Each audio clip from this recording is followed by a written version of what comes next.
আজকে দুপুরে রান্না থেকে ব্লগটা শুরু করব। হ্যালো এভরিওয়ান, আসসালামু আলাইকুম, ইটস মি সারিকা। কি অবস্থা সবার?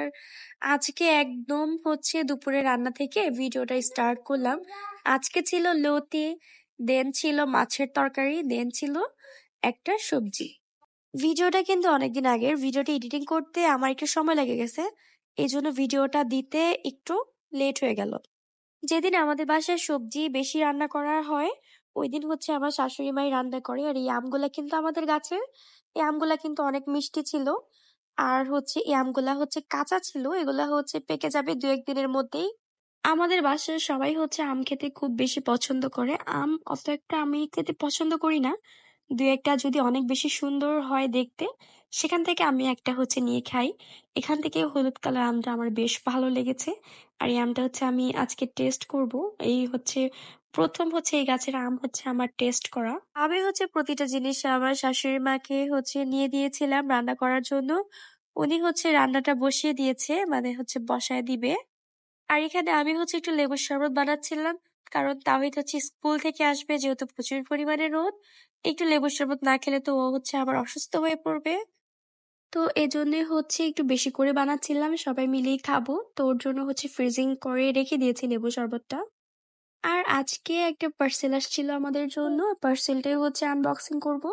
এটার কিন্তু শর্টস ভিডিও আমি কিন্তু আপলোড করে দিয়েছি, যারা যারা দেখো নাই অবশ্যই দেখে আসবা। আর এই পার্সেলটা পেয়ে তো আমরা প্রচুর পরিমাণে খুশি হয়ে গিয়েছিলাম।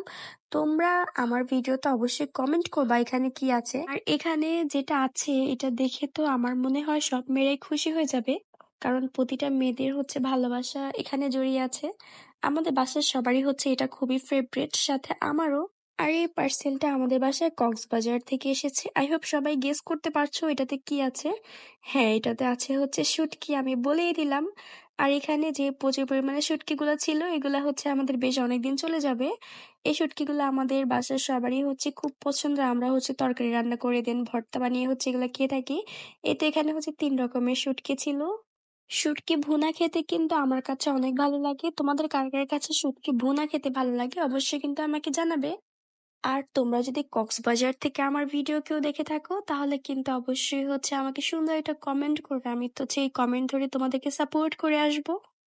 এখন যে শুটকিটা তোমাদের সাথে দেখাচ্ছি, এই শুটকিটা কিন্তু আমার কাছে অনেক ভালো লাগে খেতে। এটা একটু আলু দিয়ে, পেঁয়াজ দিয়ে, দেন রসুন দিয়ে ভুনা করলে অনেক টেস্টি হয়। এটা আমার আম্মু খুব ভালো রান্না করতে পারে, আর খুব মজাও হয় খেতে।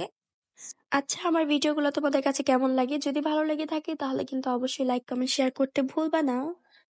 আর অবশ্যই ভিডিওটা দেখার আগে একটা লাইক করবা, কারণ ভিডিও যে কোনো একটা অংশ হয়তো বা তোমাদের অনেক বেশি ভালো লেগে যেতে পারে। এই আচারগুলা কিন্তু খুবই টেস্টি ছিল খেতে। আর কিছু ইউনিক আচার আমি এবার দেখেছি, এজন্য একটু ভিডিও ক্লিপ নিচ্ছিলাম। এটারও কিন্তু একটা শর্ট ভিডিও আপলোড করা আছে, অবশ্যই কিন্তু তোমরা শর্টস ভিডিওটা দেখে আসবে আমার ইউটিউব থেকে।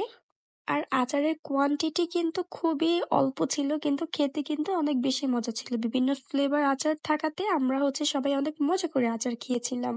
আর আমাদের বাসার বাচ্চাদের আচার খেতে খুবই ভালো লাগে, ওরা তো আচারগুলা দেখে অনেক প্রচুর পরিমাণে খুশি হয়ে গিয়েছিল। তোমরা কে কে আচার খেতে পছন্দ করো অবশ্যই কিন্তু আমাকে কমেন্ট করে জানাবা। এটা ছিল রসুনের আচার, আর এই আচারটাও কিন্তু খুবই ভালো লাগতেছিল খেতে, মানে খুব সুন্দর একটা ফ্লেভার আসতেছিল রসুনের। সো তোমাদের সাথে দেখা হবে নেক্সট কোনো ভিডিওতে। সে পর্যন্ত সবাই ভালো থাকবা। আল্লাহ হাফিজ।